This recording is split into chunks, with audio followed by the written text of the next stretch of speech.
नमस्कार। आप सुन रहे हैं बोलती किताबें, जहां कहानियां सिर्फ सुनी नहीं जाती, महसूस की जाती हैं। आज सुनिए रविंद्रनाथ टैगोर की लिखी कहानी जीवित और मृत। जमींदार शारदा शंकर के परिवार के साथ उनके रानी घाट स्थित बड़े से घर में रह रही विधवा कादम्बिनी का अब कोई निकट संबंधी नहीं बचा था। एक एक करके सब मर गए थे।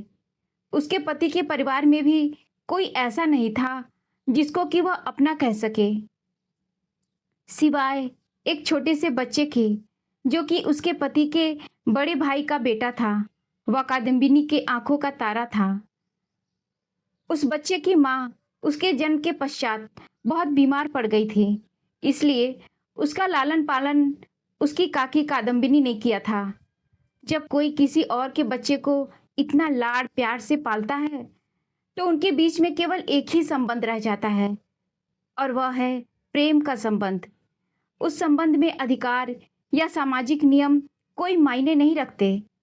प्रेम को कोई किसी कानूनी दस्तावेज के द्वारा प्रमाणित नहीं कर सकता, और न ही स्वयं प्रेम की यह अभिव्यक्ति होती है। प्रेम केवल और प्रगाढ़ ही हो सकता है, क्योंकि यही इसका स्वरूप है। कादम्बिनी ने अपनी कुंठित वैधव्य का सारा प्यार इस बच्चे पर अर्पित कर दिया था कि सावन की एक रात कादम्बिनी की अकस्मात मृत्यु हो गई। किसी अज्ञात कारणवश उसकी हृदय गति रुक गई। हर जगह समय अपनी गति से चलता रहा, परंतु इस एक छोटे से प्यार से परिपूर्ण हृदय में इसकी घड़ी की सुई चलनी बंद हो गई। इस मामले को पुलिस की निगाह से दूर व चुपचाप रखने के लिए जमींदार के घर के 4 ब्राह्मण कर्मचारियों ने उसके शव को जला दिया। रानी घाट में शमशान घाट बस्ती से बहुत दूर एक निर्जन स्थान पर था। वहां एक पानी की नाद के किनारे एक झोपड़ी व उसके बगल में एक विशाल बरगद के वृक्ष के अतिरिक्त कुछ और नहीं था। इस नांद को वहां बहुत समय पहले बहने वाली एक नदी, जो कि अब सूख गई थी, के सूखे हुए हिस्से को खोद कर बनाया गया था। वह स्थानीय लोग इसी नांद को नदी की एक पवित्र धारा मानकर पूजते थे। ये 4 लोग शव को झोपड़ी के अंदर रखकर चिता के लिए लकड़ी के पहुंचने की प्रतीक्षा करते बैठे हुए थे। लंबी प्रतीक्षा के बाद वे व्याकुल होने लगे। वह उनमें से 2 व्यक्ति, निताई व गुरुचरण, बाकी दोनों व्यक्तियों विधु व बनमाली को शव की देख रेख करता हुआ छोड़कर बाहर ये देखने गए कि लकड़ी के आने में इतना विलंब क्यों हो रहा है। वो एक बरसात की काली घटाओं वाली रात थी। आकाश में काले बादल घूमड़ रहे थे और तारे नहीं दिखाई दे रहे थे। झोपड़ी में 2 लोग चुपचाप बैठे थे। उनमें से एक के पास उसकी चादर में लिपटी हुई माचिस व मोमबत्ती थी, लेकिन वे इस ठंडी हवा में माचिस जला नहीं पाए। इसके साथ साथ लाई हुई लालटेन का तेल भी खत्म हो गया। कुछ क्षणों की शांति के बाद उनमें से एक बोला, भाई, अगर हमारे पास थोड़ी तंबाकू रहती तो कितना अच्छा रहता। हम जल्दबाजी में सब कुछ भूल गए। दूसरा व्यक्ति बोला, मैं जाकर दौड़ के थोड़ी सी लेकर आता हूँ। 1 मिनट से ज्यादा समय नहीं लगेगा। विदु उसकी बात समझते हुए बोला, अच्छी बात है, तो मैं यहाँ खुद अकेला रुकूं क्या? दोनों फिर चुप हो गए। 5 मिनट 1 घंटे के बराबर लग रहा था। दोनों अपने आप को मन ही मन कोसते हुए सोच रहे थे कि लकड़ी लेने गए बाकी दोनों लोग आराम से कहीं बैठकर बीड़ी फूंक रहे होंगे व गप्पे मार रहे होंगे, और जल्द ही उनको अपना यह एहसास सच भी लगने लगा था। तालाब के किनारे मेंढकों के टर्राने की व झिंगुरों की आवाज के अतिरिक्त कहीं कोई आवाज नहीं थी। तभी अचानक उनको ऐसा लगा कि पलंग थोड़ा सा हिल रहा है। वह शव ने एक तरफ करवट ली है। विधु और बनमाली थर थर कांपने लगे और भगवान को याद करने लगे। अगले ही क्षण एक लंबी सी आह सुनाई दी, जिसे सुनते ही वे दोनों तुरंत बाहर भागे व गांव की ओर दौड़ने लगे। कुछ मील दौड़ने के बाद वे रास्ते में बाकी दोनों साथियों से मिले, जो हाथों में लालटेन लिए हुए थे। उन दोनों ने सच में बीड़ी फूकी थी और उनको लकड़ी के बारे में कुछ अता पता नहीं था। उन्होंने झूठ बोलते हुए कहा कि लकड़ी कट रही है, वह थोड़ी देर में पहुंचने वाली है। तब विधु व बनमाली ने उनको झोपड़ी में जो कुछ हुआ कह सुनाया। निताई व गुरुचरण बोले कि ये सब बकवास है। उन दोनों को अपनी जगह छोड़ के भागने के लिए फटकारने लगे। वे चारों तुरंत शमशान घाट की झोपड़ी की तरफ लौटे। अंदर जाकर उन्होंने देखा कि पलंग खाली था और लाश का कहीं कोई अता पता नहीं था। वे एक दूसरे की तरफ घूरने लगे। क्या यह भेड़ियों का काम हो सकता है? लेकिन यहाँ तो वो कपड़ा भी नहीं था जिससे उन्होंने लाश को ढका था। झोपड़ी के चारों तरफ ढूंढने पर उन्होंने दरवाजे के पास मिट्टी में कुछ ताजा व छोटे पद चिन्हों को देखा जो कि किसी औरत के प्रतीत होते थे। अब समस्या यह थी कि यह बात जमींदार को कैसे बताई जाए। जमींदार शारदा शंकर मूर्ख नहीं थे जो कि भूत की बात का विश्वास कर ले। लंबे विचार विमर्श के बाद उन्होंने सोचा कि वे कहेंगे कि उन्होंने शव की अंत्येष्टि कर दी है। सूर्योदय के समय जब कुछ व्यक्ति लकड़ी लेकर आए तो इन चारों ने उनसे कह दिया कि देर हो जाने की वजह से उन्होंने झोपड़ी में रखी लकड़ी से ही शव दाह कर दिया। उन लोगों को इस बात पर शक करने का कोई कारण न था। एक शव कोई ऐसी बहुमूल्य वस्तु तो है नहीं जिसे कोई चुरा ले। यह संभव है कि कभी कभी एक शरीर जो कि मृत प्रतीत होता है असल में जीवित होता है, किंतु सुसुप्तावस्था में अचेतन होता है। वह कुछ समय बाद फिर से जीवित हो सकता है। सच में कादम्बिनी मरी नहीं थी। किसी कारणवश वो मृत प्रायः या अचेतन हो गई थी, किंतु अब फिर से ठीक हो गई थी। जब उसको होश आया तो उसने अपने चारों तरफ अंधेरा देखा। उसने पाया कि यह जगह उसके सोने का कमरा नहीं थी। उसने एक बार दीदी कहकर पुकारा, किंतु अंधेरे में कोई उत्तर नहीं आया। उसको अपनी छाती में दर्द उठना व सांस का रुकना याद आया और वो उठ बैठी। उसको याद आया कि उसकी सबसे बड़ी जेठानी कमरे के कोने में बैठकर स्टोव पर बच्चे के लिए दूध गर्म कर रही थी कि तभी उसको खड़े होने में असमर्थता महसूस हुई और वो पलंग पर गिर पड़ी। उसने हाँफते हुए पुकारा, दीदी दीदी, मुन्ने को पास लाओ। मुझे लगता है कि मैं मरने वाली हूँ। तभी उसकी आंखों के सामने अंधेरा छा गया, ऐसे जैसे कि किसी लिखे हुए कागज के ऊपर स्याही फैल गई हो। उस क्षण कादम्बिनी की सारी स्मरण शक्ति व चेतना में उसके जीवन की किताब के अक्षरों में भेद करना असंभव सा हो गया।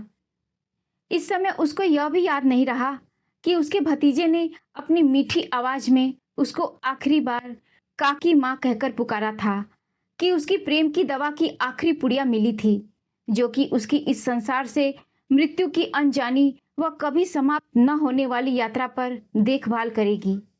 उसको लगता था कि मृत्यु के स्थान पर अंधेरे व निर्जनता के अतिरिक्त कुछ भी नहीं है। वहां देखने व सुनने के लिए कुछ भी नहीं था और वो वहां हमेशा जागते हुए बैठे रहने व प्रतीक्षा करने के अलावा कुछ भी नहीं कर सकती थी। तभी उसको खुले दरवाजे से हवा का एक ठंडा व गीला झोंका महसूस हुआ। बरसाती मेंढकों के टर्राने की आवाज सुनाई दी और उसको बचपन से लेकर अब की सारी बातें यकायक याद आ गई। उसको लगने लगा कि उसका इस संसार से अभी कुछ रिश्ता है। तभी अचानक बिजली की चमक में एक पल में उसको नांद, बरगद का पेड़, बड़ा सा मैदान व पेड़ों की कतार दिखाई दिए। उसको याद आने लगा कि कैसे उसने कुछ शुभ अवसरों पर उस नांद में स्नान किया था, कैसे शमशान घाट में मृत शवों को देखकर उसको मृत्यु की भयावहता का एहसास होने लगता था। उस समय उसके मन में जो पहला विचार आया वो था घर लौटने का। पर तभी उसने सोचा, वे लोग मुझे वापस स्वीकार नहीं करेंगे क्योंकि उनकी नजरों में मैं जीवित नहीं हूं। यह उनके लिए एक श्राप की तरह होगा। मुझे जीवितों की धरती से निकाल दिया गया है और मैं जीवित मृत हूं। अगर ऐसा नहीं होता तो कैसे वो शारदा शंकर के घर की सुरक्षित चार दीवारी से बाहर निकलकर इस सुदूर शमशान घाट तक पहुंच गई थी। परंतु यदि दाह संस्कार का काम अभी तक समाप्त नहीं हुआ है, तो उन लोगों का क्या हुआ जो उसको जलाने आए थे? उसको शारदा शंकर के घर में मरने से पहले बीते हुए अंतिम पल याद आने लगे और अपने आप को इस दूर एक शमशान घाट में पाकर उसने अपने आप से कहा, मेरा अब जीवित लोगों के संसार से कोई संबंध नहीं है। मैं डरावनी हूँ, बुराई का एक पुतला हूँ, मैं अपनी खुद की भूत हूँ। उसको सारे बंधन व नियम टूटते हुए लगे। ऐसा लगा कि उसमें जहाँ चाहे वहां जाने की, जो चाहे वह करने की एक अज्ञात शक्ति व असीमित छूट है। इस भावना के साथ वह उस झोपड़ी से एक पागल स्त्री के जैसे हवा के एक झोंके की तरह निकली और बिना किसी भय, लज्जा या चिंता के वो उस अंधेरे मैदान में भागने लगी। किंतु चलते चलते उसके पैरों में दर्द होने लगा व उसको कमजोरी महसूस होने लगी। मैदान का दूर दूर तक कोई अंत दिखाई न देता था और यहाँ वहाँ धान के खेत और पानी के गहरे तालाब दिखाई देते थे। सूर्योदय के बाद धीरे धीरे उसको शीशम के पेड़ दिखाई पड़ने लगे और चिड़ियों के चहचहाने की आवाज सुनाई देने लगी थी। अब उसको बहुत डर लग रहा था। उसे तनिक भी आभास नहीं था कि वो कहाँ है। वह अब उसका दुनिया के लोगों से क्या संबंध होगा। सावन की उस रात जब तक उस विशाल मैदान में अंधेरा था, तब तक वो निर्भीक होकर अपने में ही मस्त थी। पर अब उजाला व मनुष्य की उपस्थिति उसको परेशान करने लगे। जैसे मनुष्यों को भूत प्रेतों से डर लगता है, वैसे ही भूत प्रेतों को भी मनुष्यों से डर लगता है। ये दोनों नदी के दो अलग अलग किनारों पर रहने वाली दो भिन्न प्रजातियां हैं। रास्ते में ऐसे किसी पागल स्त्री की तरह विचरते हुए, मिट्टी से सने हुए कपड़ों में व उसके अजीबोगरीब व्यवहार से कादम्बिनी किसी को भी डरा सकती थी। ऐसे में बच्चे तो शायद उसको देखकर दूर भाग जाते व दूर से ही उस पर पत्थर फेंकते। सौभाग्यवश पहला व्यक्ति जिसने उसे इस स्थिति में देखा एक सज्जन था। उस व्यक्ति ने उसके पास जाकर पूछा, माँ, ऐसा लगता है कि तुम किसी भद्र परिवार से संबंध रखती हो। ऐसी स्थिति में तुम इस रास्ते पर अकेले कहाँ जा रही हो? पहले तो कादम्बिनी ने उस व्यक्ति के प्रश्न का कोई उत्तर नहीं दिया और उसकी ओर खाली निगाहों से घूरने लगी। उसको सब कुछ छूटा छूटा सा लग रहा था। उसकी समझ में नहीं आ रहा था कि वो इस संसार में जीवित कैसे थी। कैसे एक राहगीर उससे प्रश्न पूछ रहा था, वह कैसे वो इस व्यक्ति को एक भद्र महिला लग रही थी। उस सज्जन ने फिर पूछा, माँ, मेरे साथ आओ, मैं तुम्हें तुम्हारे घर ले जाऊंगा। बताओ, तुम्हारा घर कहाँ है? कादम्बिनी सोच में पड़ गई। वो अपनी ससुराल वापस जाने का सोच भी नहीं सकती थी और उसका कोई अपना पैतृक घर भी नहीं था कि तभी उसे अपने बचपन की सहेली योग माया का ध्यान आया। हालांकि वो उससे बचपन के बाद नहीं मिली थी। उनमें बीच बीच में पत्राचार होता रहता था। कभी कभी उनमें इस बात पर जरूर प्रतियोगिता होती थी कि उनमें से कौन एक दूसरे को ज्यादा प्यार करता है। कादम्बिनी का कहना था कि वो योग माया से ज्यादा किसी चीज को प्यार नहीं करती थी और योग माया का कहना था कि कादम्बिनी उसके प्यार को ठीक से समझ नहीं पाती थी। पर उन दोनों को यह मालूम था कि अगर दोबारा मौका मिले तो दोनों एक दूसरे का साथ नहीं छोड़ेंगी। मैं निसिंदपुर में श्रीपति चरण बाबू के घर जा रही हूँ, कादम्बिनी ने उस सज्जन से कहा। वो व्यक्ति कोलकाता जा रहा था। निसिंदपुर पास तो नहीं था, पर वो उसके रास्ते से हट के नहीं था। उसने खुद कादम्बिनी को श्रीपति चरण बाबू के घर पहुंचाया।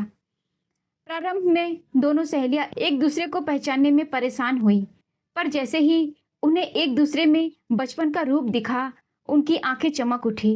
योग माया बोली, मैंने कभी भी नहीं सोचा था कि मैं तुमको दोबारा देखूंगी। तुम यहाँ कैसे?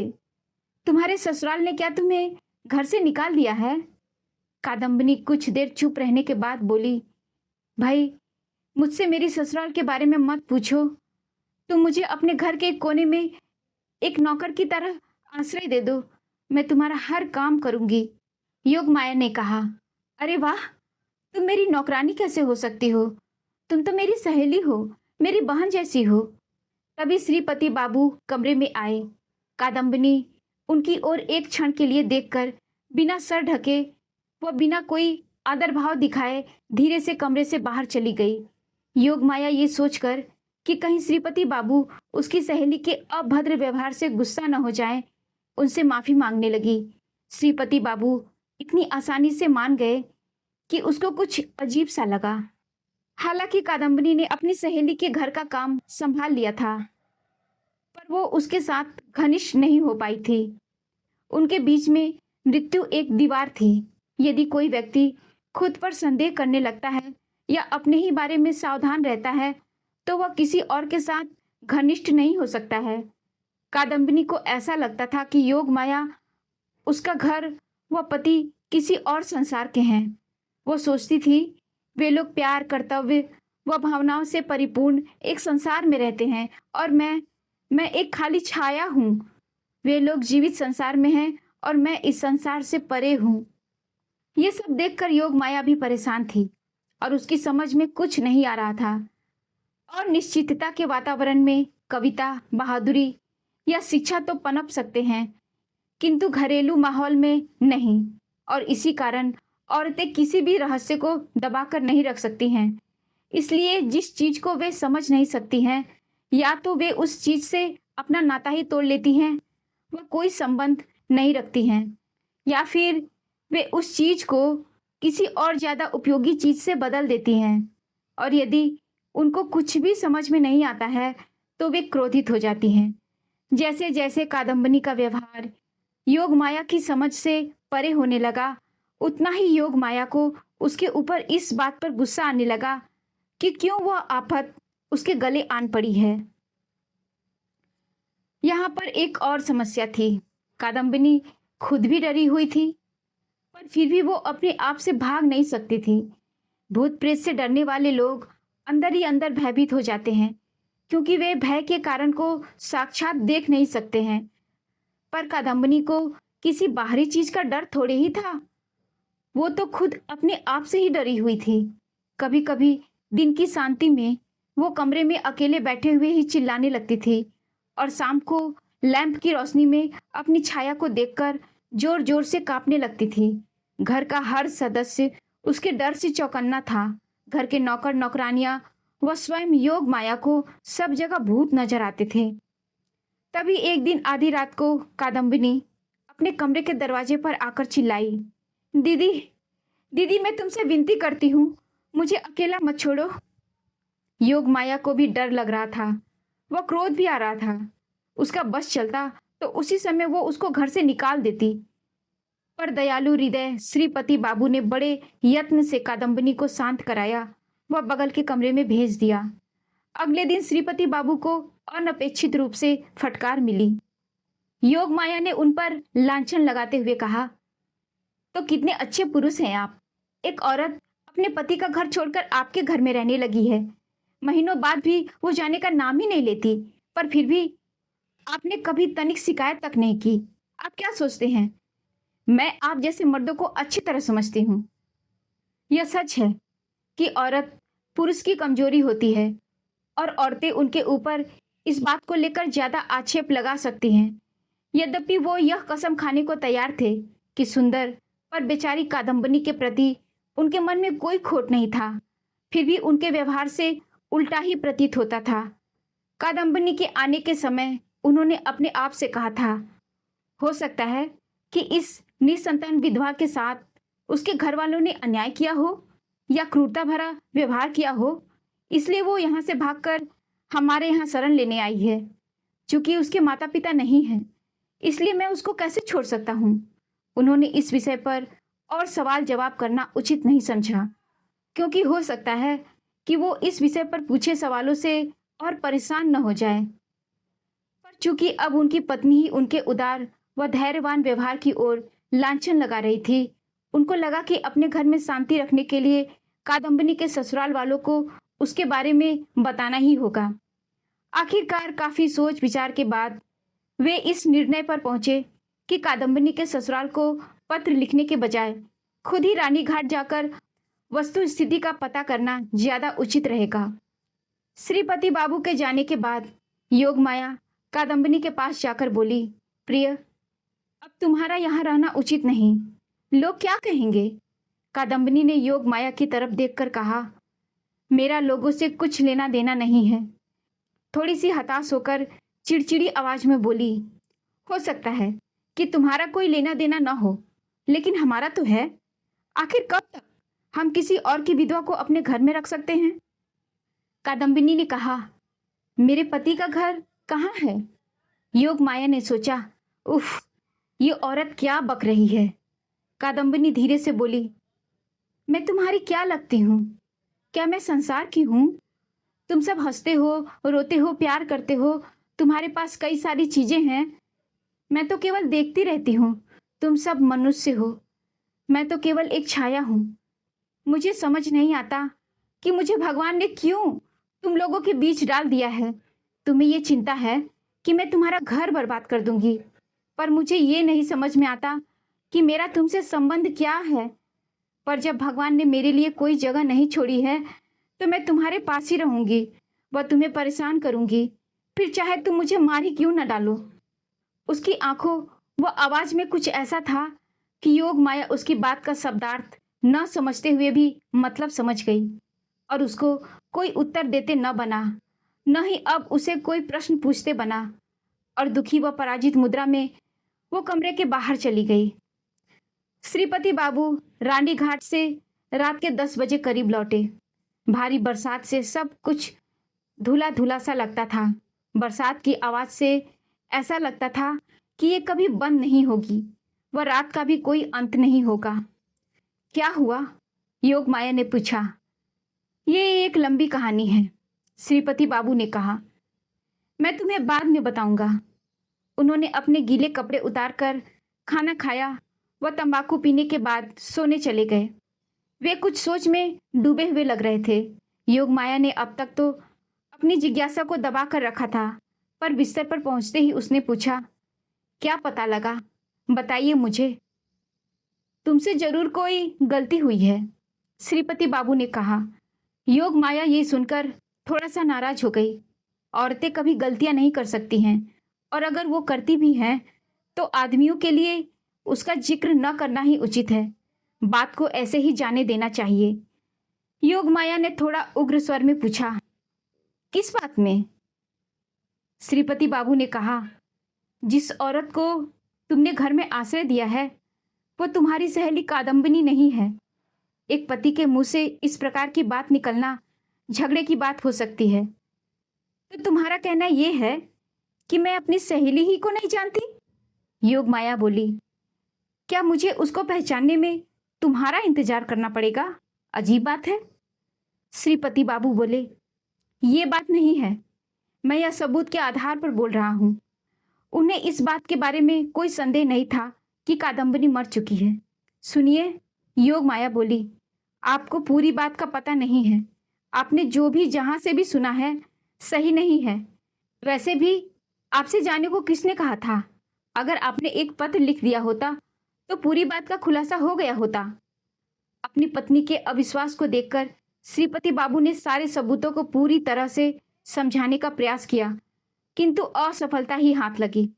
वे दोनों थोड़ी देर में बहस करने लगते थे, लेकिन दोनों ही इस बात पर सहमत हो गए कि कादम्बिनी को घर से तुरंत निकाल देना चाहिए, क्योंकि श्रीपति बाबू का यह विश्वास था कि उनकी अतिथि उन लोगों के साथ छल कर रही है, और योग माया का यह मानना था कि वो अपने घर से भाग कर आई है। पर बहस के दौरान उनमें से कोई भी अपनी बात से हटने को तैयार न था। वे जोर जोर से बोलने लगे, इससे अनजान कि कादम्बिनी बगल के कमरे में सो रही थी। एक आवाज आई, ये बहुत खराब बात है। जो भी हुआ मैंने अपने कानों सुना था। दूसरे चिल्लाने की आवाज आई, मैं ये कैसे मान लूं? मैं उसको अपनी आंखों से पहचान सकती हूँ। आखिरकार योग माया बोली, ठीक है, ये बताइए कि कादम्बिनी कब मरी थी? वो सोच रही थी कि कादम्बिनी के लिखे हुए पत्रों की तारीखों से वो श्रीपति बाबू को गलत सिद्ध कर देगी, पर उसने पाया कि कादम्बिनी श्रीपति बाबू को बताई गई तारीख के ठीक एक दिन बाद उसके घर आई थी। योग माया को अपना हृदय जोर से धड़कता हुआ लगने लगा। श्रीपति बाबू भी थोड़ा असहज महसूस करने लगे। तभी अचानक उनके कमरे का दरवाजा खुल गया। वह ठंडी हवा से उनके कमरे का लैंप बुझ गया। उनका कमरा ऊपर से नीचे तक बाहर के अंधेरे से भर गया। तभी कादम्बिनी उनके कमरे के अंदर आकर खड़ी हो गई। सुबह का करीब 2:30 बज रहा था और बाहर मूसलधार बरसात हो रही थी। सखी, कादम्बिनी बोली, मैं तुम्हारी कादम्बिनी ही हूँ, पर अब मैं जीवित नहीं हूँ, मैं मृत हूँ। यह सुनकर योग माया डर के मारे चिल्ला पड़ी। वह श्रीपति बाबू की भी जबान बंद हो गई। पर यह बताओ कि मृत होने के अलावा मैंने तुम्हारा और कौन सा नुकसान किया है? यदि मेरे पास इस समय इस संसार में रहने के लिए कोई और जगह नहीं है तो मैं कहाँ जाऊं? और तभी वो ऐसी चीखी जैसे कि बरसात की इस रात में वो भगवान को नींद से जगाना चाहती हो। बताओ, कहाँ जाऊं मैं? ऐसा कहने के बाद दोनों पति पत्नी को भौचक्का छोड़कर कादम्बिनी या तो एक ठिये की खोज में या किसी और संसार की ओर चली गई। ये कहना मुश्किल है कि कादम्बिनी रानीघाट कैसे पहुंची। पहले तो अपने को किसी को दिखाए बिना एक दिन तक एक खंडहर नुमा मंदिर में बिना खाए पिए पड़ी रही। बरसात की इस शाम के समय जब अंधेरा जल्दी हो जाता है, वह गांव के लोग तूफान के डर से अपने घरों में चले गए। कादम्बिनी सड़क पर फिर प्रकट हुई। जैसे जैसे उसकी ससुराल पास आने लगी, उसका दिल जोरों से धड़कने लगा।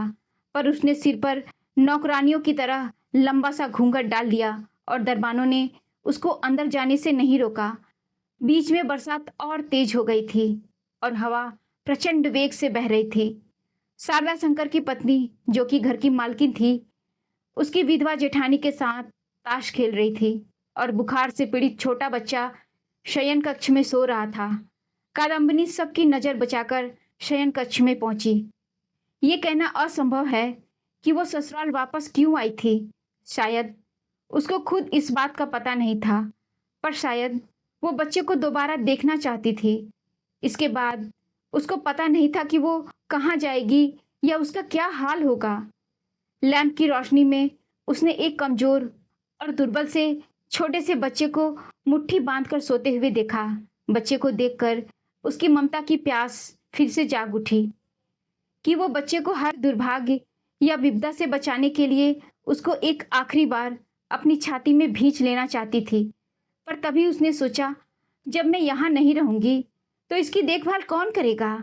इसकी माँ को तो सहेलियों का साथ ताश खेलना, गप्पे मारना पसंद है। वह इसको मेरी देख रेख में लंबे समय के लिए भी छोड़कर खुश थी, जिससे कि उसको इसके पालन पोषण के बारे में कभी कोई चिंता ही नहीं करनी पड़ती थी। अब इसकी मेरे जैसी देखभाल कौन करेगा? तभी उस बच्चे ने करवट बदलते हुए आधी नींद में कहा, काकी माँ, मुझे थोड़ा पानी दो। उसने तुरंत उत्तर दिया, मेरे प्यारे बेटे, मेरे लाल, तुम अपनी काकी माँ को अभी तक नहीं भूले? वो घड़े से तुरंत पानी लेकर आई। वह उसको अपनी छाती से लगाकर पानी पिलाने लगी। जब तक वो बच्चा नींद में था, उसको अपनी काकी के हाथों से पानी पीने में जरा भी आश्चर्य नहीं हुआ, क्योंकि वह उसका आदी था। पर जैसे ही कादम्बिनी, जो कि अपनी ममता की प्यास को तृप्त कर रही थी, ने बच्चे को चूमकर दोबारा लिटाया, बच्चा नींद से जाग गया। वह उसने चिपक कर बोला, काकी माँ, क्या तुम मर गई थी? उसने कहा, हाँ मेरे बेटे। तो तुम वापस कैसे आई?